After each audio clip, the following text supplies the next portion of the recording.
Number 10. The Flash. One of the most recognizable superheroes in pop culture, the Flash is perhaps one of the fastest beings in DC Comics. While Barry Allen is the most well-known iteration of the character in the comics, there are many other versions, but Wally West is arguably faster than the former as the Scarlet Speeder. In 2009's The Flash, the Human Race comic series, West's version of the Flash reached something called trans-time velocity, which exceeded any speed theoretically possible in science. As a speedster, the Flash can easily travel well beyond the speed of light, which gives him the ability to time travel. This makes the character one of the most potent DC superheroes who can manipulate time to his advantage if need be. The ability to do this is indeed extremely powerful, but he isn't the hardest hitter nor the most durable. So while he is worth mentioning, he is not really powerful enough to make it any higher compared to others on this list. Number 9. Martian Manhunter. I think it's incredibly easy to overlook Martian Manhunter's incredible capabilities.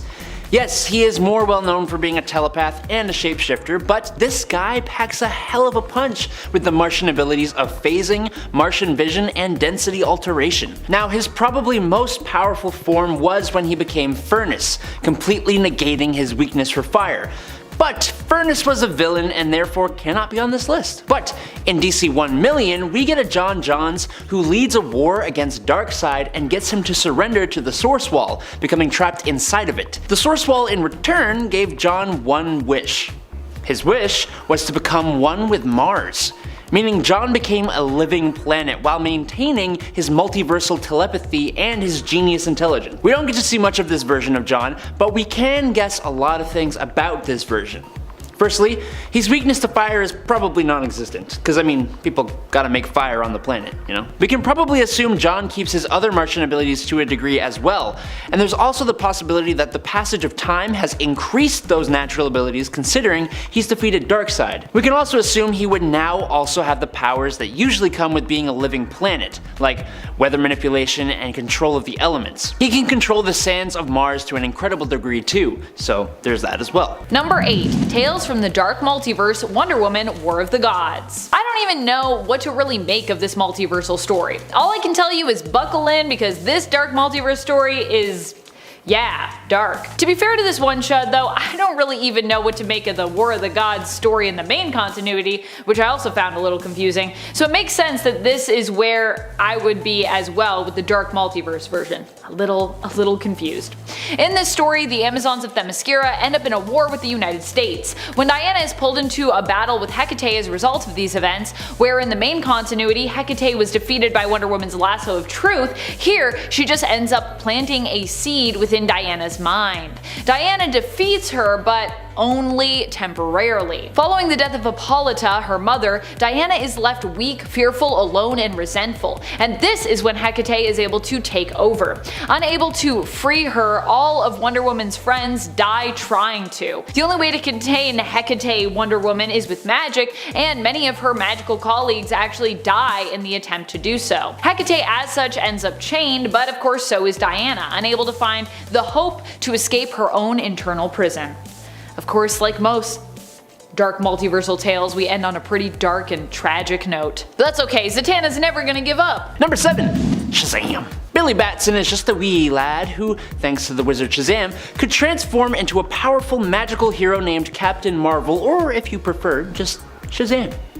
By saying his magic word, he gained an array of attributes including the wisdom of Solomon, the strength of Hercules, the stamina of Atlas, the power of Zeus, the courage of Achilles, and the speed of Mercury. Shazam has proven himself to be nearly as strong as Superman, with the two having fought to a draw many times, with Shazam actually having an edge in the form of his magical abilities. Shazam defeated foes as powerful as Black Adam multiple times and went pound for pound, shot for shot with godlike people such as Hercules and the Spectre. And that's before we even get into Jokerized Shazam or even pre-Crisis Shazam, who had basically unlimited strength. Like so much so that he pulled the earth back into spinning again. I don't know how it stopped spinning, it seems kind of like it would be impossible, but comic books, okay? He's been shown to be as strong enough to move planets and survive nearly the same amount of stuff as Superman, so I'm gonna place him here comfortably. Number 6. Wonder Woman. Gifted with the powers of the gods, Wonder Woman has many of the same abilities Superman possesses, including strength, speed, and durability. However, Wonder Woman's Amazonian training sets her a little apart as an amazing warrior.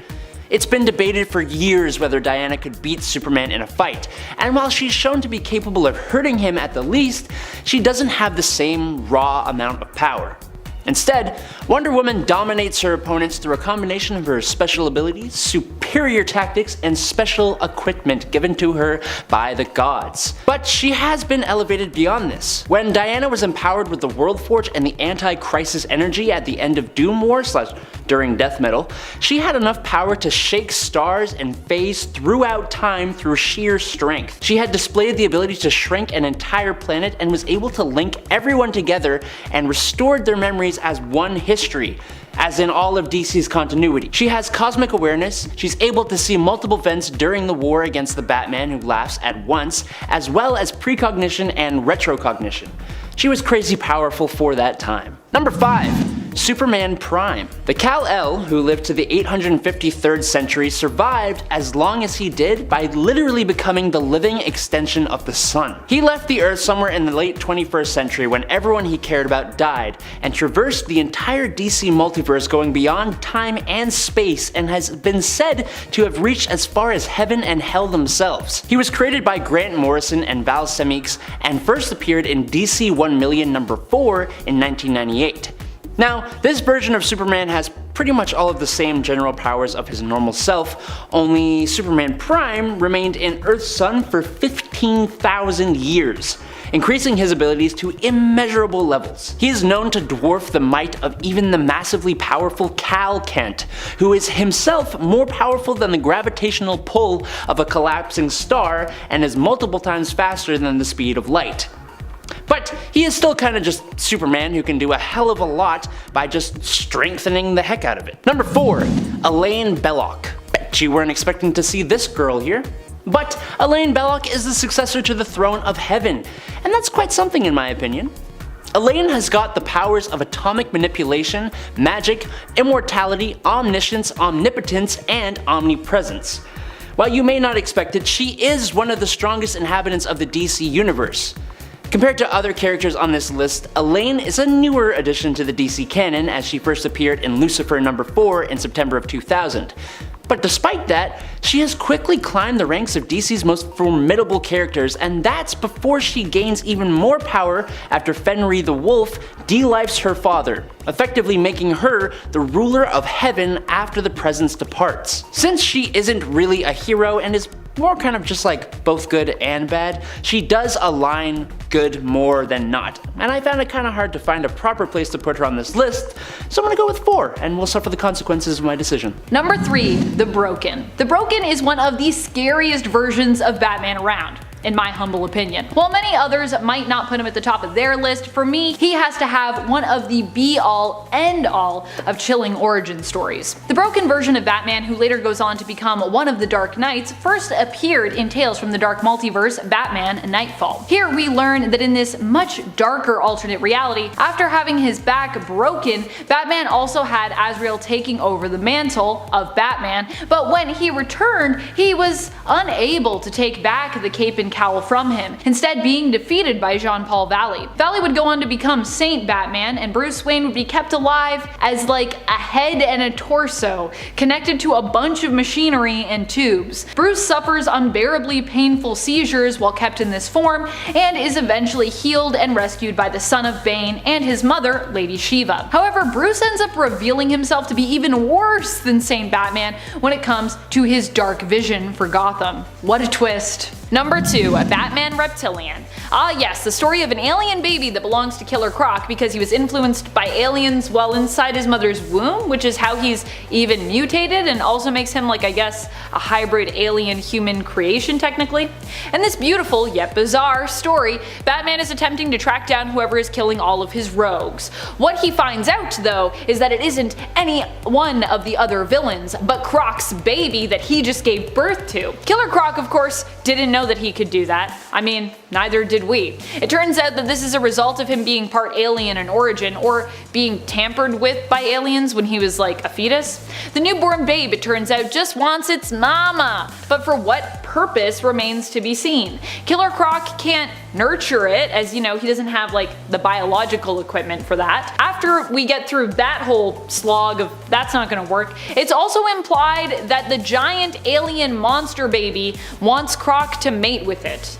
Which is also thankfully out of the question when it comes to Croc's willingness, so thank goodness, because I thought, this better not be where this is going, oh my goodness. Did I mention that Batman is also a huge jerk throughout this entire series? Cause yeah, this is Garth Ennis behind the writing wheel, and that is very much a thing. Which I'm not surprised by, that's kind of Ennis' whole thing, so yeah. I actually like Batman being a butt in that story more than I like him being a butt in Frank Miller's All-Star, so yeah. Number 1. Dr. Manhattan. When I began to look up just what John Osterman, otherwise known as Dr. Manhattan's powers and feats were, well, the list could kinda take up nearly half the length of this video. So let's go through some of them, shall we? After he was destroyed and reconstituted from the atomic experiment gone wrong, John has no need for food, sleep, or oxygen, and no longer ages and can regenerate from any injury. He has nigh omniscience and possesses an understanding of the workings of the universe on a cosmic scale. He has reality warping and matter manipulation powers, allowing him to end literally everything, which he foresaw himself doing, so he obviously has precognition even as far as a millennium, and can even see alternate futures. He has causality and time manipulation, which allowed him to return the metaverse to how it was before his interference and remove 10 years from the universe's timeline, creating the New 52. He obviously has time travel, which he's used to travel back in time and save Jor-El right before Krypton's destruction. John experiences all the reboots in DC continuity, and yet he remains unaffected, and additionally, John exists in every timeline all at once, meaning that he has duplication and dimensional travel abilities as well. He possesses elemental manipulation, creating a ring of blue fire, producing an oxygen field, creating water, and producing electricity. Saying he has enhanced senses is kind of an understatement, as he can read atoms, sense tachyons, knew someone didn't have cancer with a glance, and heard a heartbeat from someone else's womb. He can phase through things, create human life, made plants grow, teleports an entire crowd of people away. He has instantly analyzed and learned magic after being attacked with it, and absorbed energy from a Green Lantern ring and absorbed magical attacks. Dr. Manhattan is more than a god. Number 10. Darkfather. Darkfather is the dark multiverse combination of Darkseid and Batman. He inherited the powers of Darkseid after defeating him and became seemingly corrupted by them. He also gained knowledge of the anti-life equation and used it to torment the people of his Earth. His versions of parademons are altered to appear like a bunch of robins. However, he gave up being the ruler of his own universe in order to join the horrific army of Dark Knights led by the Batman Who Laughs. Because I guess it's really fun to do. Can't blame him for that. Number 9. Earth 2 Aquaman.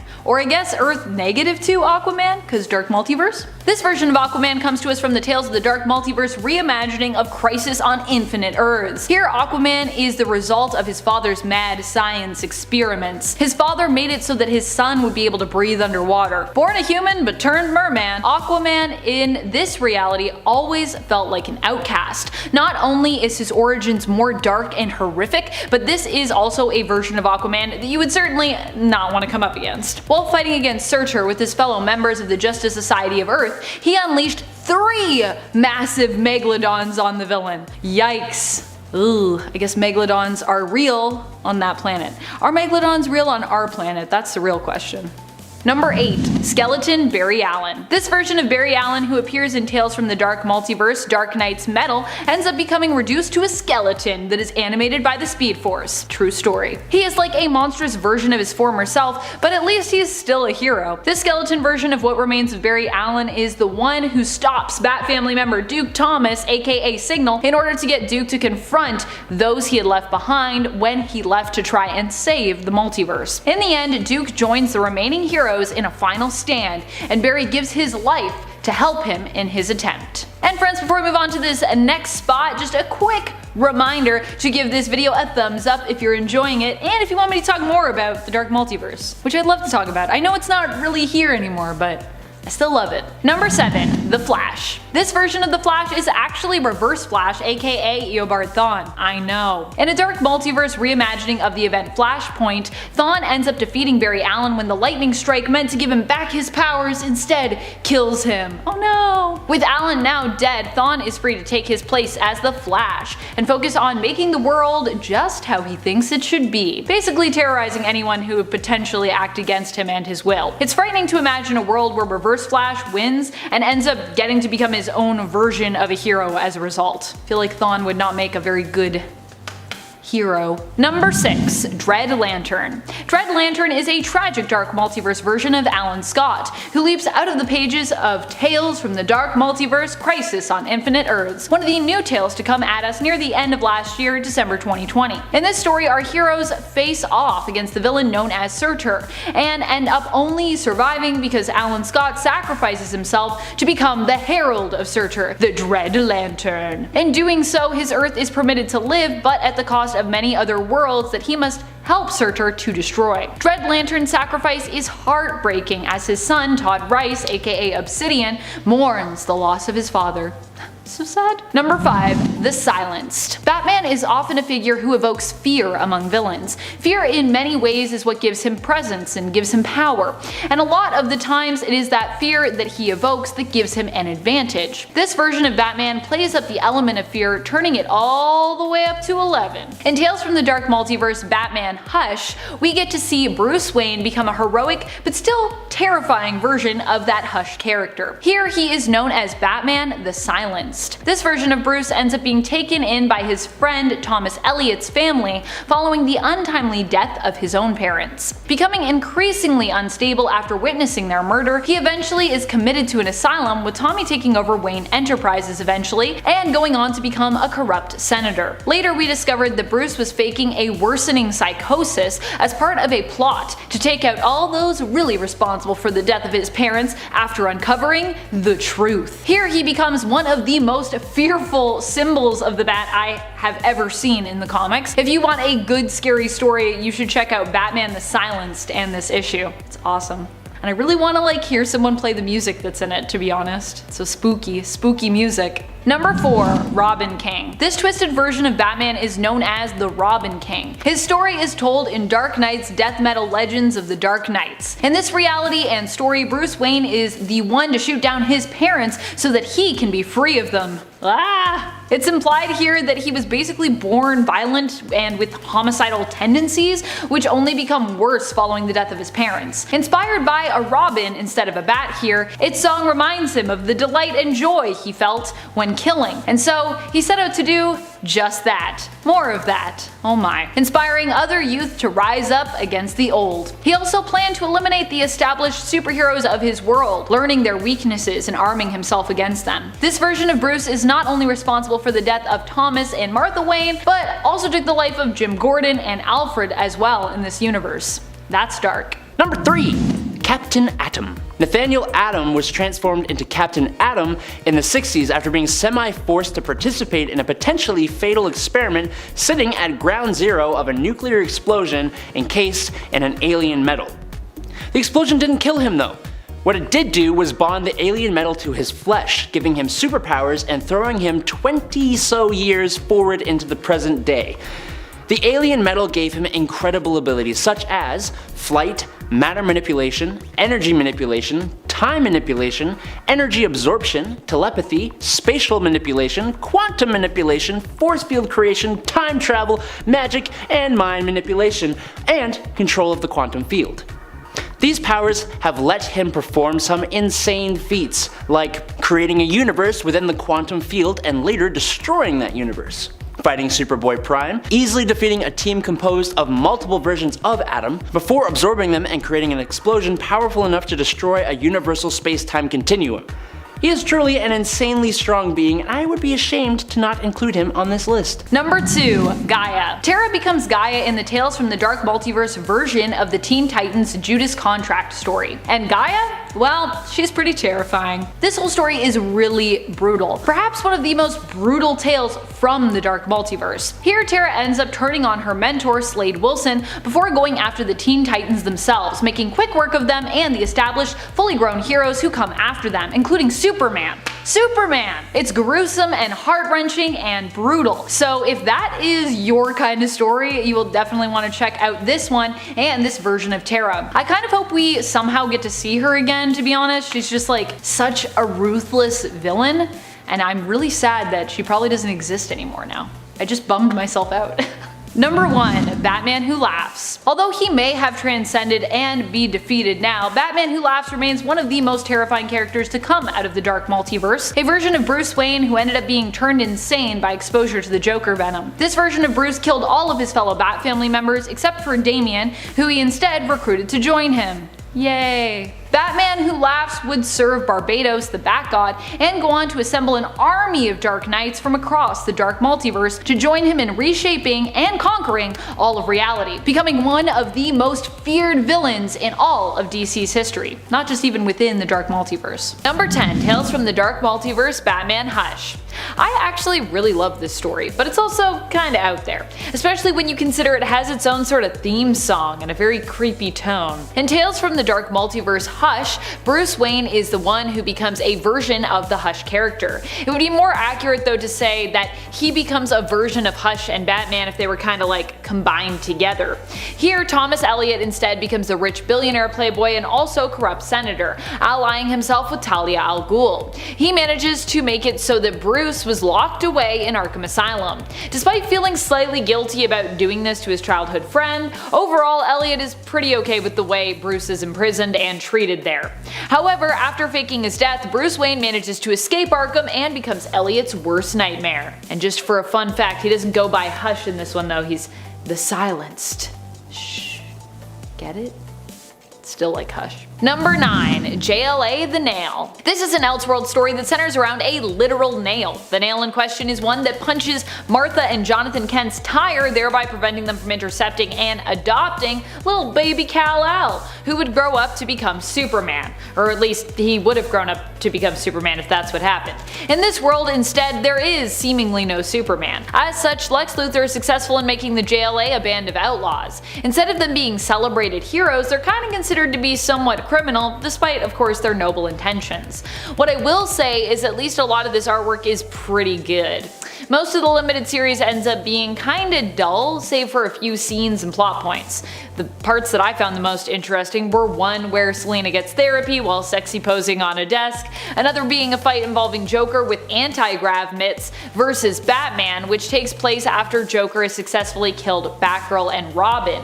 Batman ends up broken as a result of the Joker's actions here. We later learn that the Superman of this universe is basically a very sensitive Jimmy Olsen who is bonded with the remaining traces of Kal-El's DNA found in this crash-landed spaceship. Jimmy doesn't like it when people laugh at him. He ends up in a fight with the real Kal-El, another interesting part of the 3-issue series, who it turns out was adopted by the Amish, hence why he never became a hero, as he preferred to stay within his community. So we get an Amish Superman, and then we also get Jimmy Olsen Superman, but he's pretty much evil. Also, what is that costume he's wearing? Sorry Jimmy, I didn't mean to laugh at you. Sorry. Alright friends, before we move on to this next spot, if you are loving this list and you want even more multiversal tales, let us know that you love it by giving this video a thumbs up. And also let us know in the comments what other multiversal tales you have loved or you have thought are super weird, or that you loved and thought were weird. I mean, they don't have to be mutually exclusive. Number 8. Power Girl. There have been many versions of Supergirl throughout the years.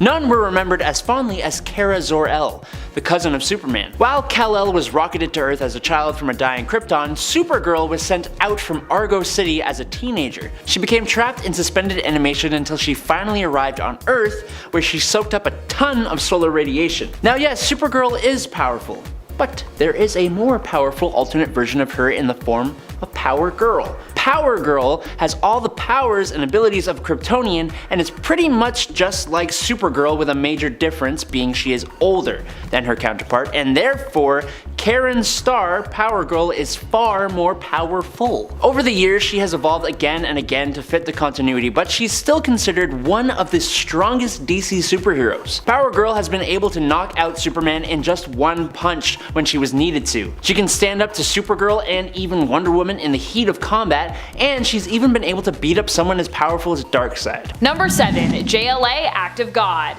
Admittedly, this is a cool premise, but it just doesn't make a lot of sense, which is what's weird about it.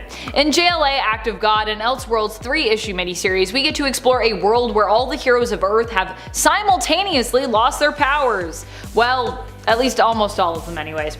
How did this happen? Black light? Somehow the world being hit with a flash of black light results in almost everyone losing their powers.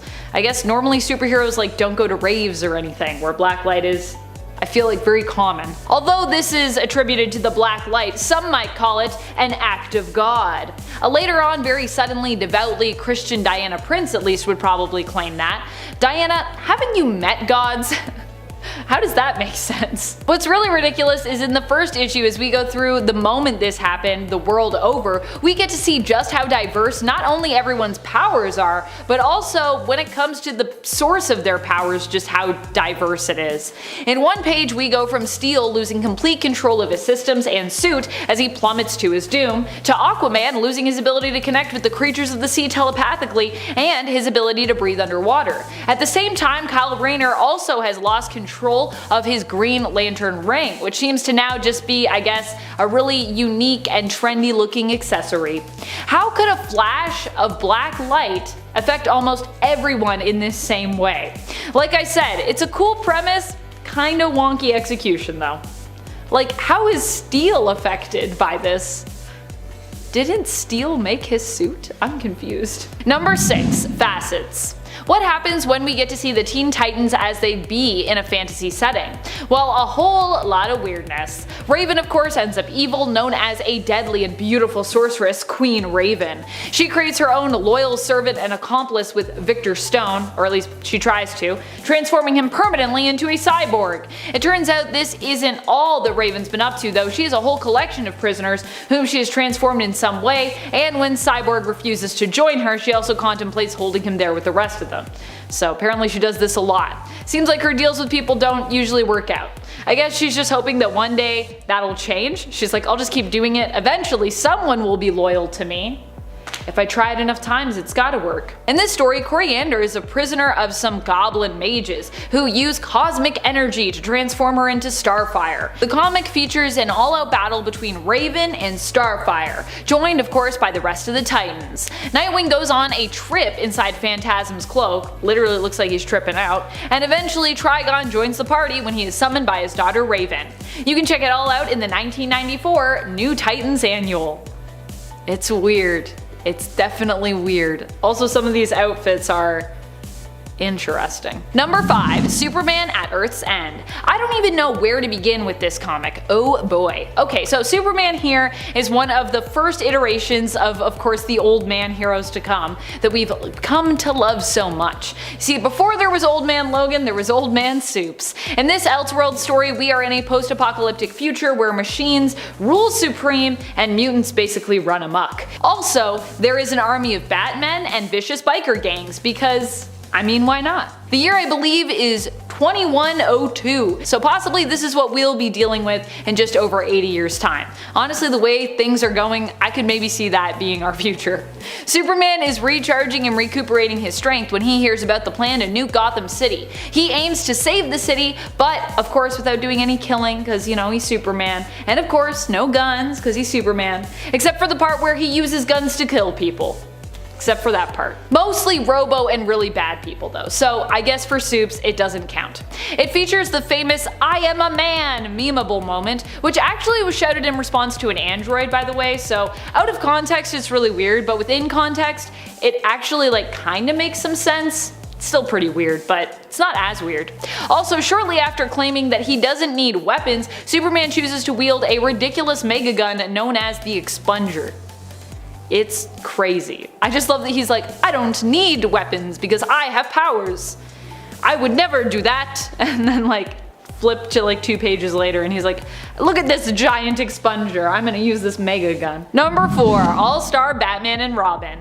Not so much a story as a full series, but I have other full series on this list, so it's fine. All-Star Batman and Robin consists of 10 issues, all of which are pretty weird when it comes to the depiction and characterization of a lot of our favorite superheroes, villains, and their allies even. Once again, we get a super jacked version of Joker in this comic. We also get a version of Vicky Vale who seems far more obsessed with Superman's manhood and dates with Bruce Wayne than any kind of serious reporting. And of course, then there are Batman and Robin. What a dynamic. Batman in this comic is the worst kind of hero, an entitled one. This is the version who refers to himself as the goddamn Batman and makes Dick eat rats and sleep in the Batcave initially. Because he's Batman and he can do that. He also torments Hal Jordan, Green Lantern, by painting himself, Robin, and the entire room and corridor yellow, and also serves and consumes yellow food and drink around him, with Batman enjoying some lemonade and Robin devouring what appears to be an all yellow ice cream cone. All-Star Batman and Robin has to be one of the weirdest multiverses out there. And every time I go back to it, I'm like, what is happening? What is this characterization? Number 3, JLA created equal. Okay, so All-Star Batman and Robin is the not so great kind of weird, but JLA created equal is just the weird kind of weird. In this 2-part Elseworld story, we get a glimpse into a world where all the men, or almost all the men, were killed off by an unexpected and sudden plague. The only 2 left alive are Superman and Lex Luthor in this reality, and yet for all the powerful women who remain, this book sure manages to still be about the male characters within it. In Created Equal, Superman attempts to help the rest of the new, almost all-female JLA figure out a way to repopulate the Earth. I say almost because Superman's still there, so yeah. The main concern is how to ensure the survival of the human male gender, as if they made clones, with their technology and resources, they'd actually only be able to produce female ones. I guess they can't like tamper with the genes, they can't like tamper with the DNA, or I don't know how you make clones anyway, so I probably shouldn't tell other people how to do it. Eventually, Lois Lane and Clark Kent end up conceiving a son who is born and named Adam. He accidentally hugs his mother to death, and then Lex, being Lex, unleashes a plan to take control of all the young men who were created and raised on Themyscira, thanks to Adam's existence and his resilience. Also, he makes them all bald, because this is Lex Luthor. So, yeah. Oh, what a weird story. Come and join me, and also I'll be bald, because you all have lovely hair and it offends me. Number 2, the Spectre. One of the most powerful beings in the DC universe is the Spectre. He is the biblical god spirit of vengeance.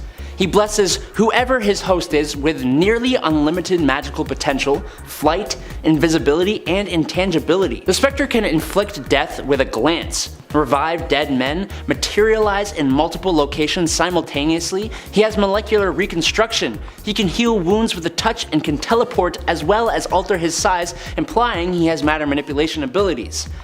The power of the Spectre is so great it needs a human host to keep him in check, which doesn't really make sense. Jim Corrigan, Hal Jordan, and Crispus Allen have each taken control of the spirit of vengeance in order to enact their own versions of justice onto the world.